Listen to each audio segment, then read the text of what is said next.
আগৰ মিনি ব্লগটো চাই কেইজনীসকলে গমেই পাইছে মই দাদাতে খাইছোঁ 6 মাইলত। 6 মাইলত আহি কলাক্ষেত্ৰত নাযাওঁ নাওমান জেগা সেইটো হ'বাই নৰে। সেইকাৰণে সকলো বোলে কলাক্ষেত্ৰৰ পৰাই আহোঁ বোলা। দুটায়ে টিকট কাউণ্টাৰত টিকট কাটি কলাক্ষেত্ৰৰ ভিতৰত সোমালোঁ।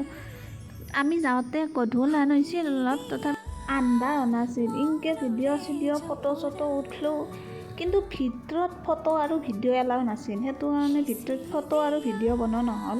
যেখনি পাৰলোঁ এতে কৰিলোঁ ভিডিঅ' ফটো বেছি উঠা নাই, ফটো মাৰা মানুহ নাই যিহেতু এও ভালকৈ নাজানে।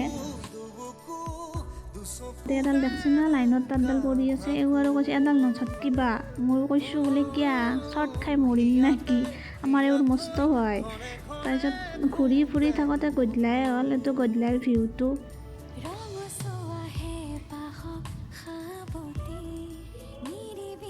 যাং দক আৰ ৰুমক নিকিনে।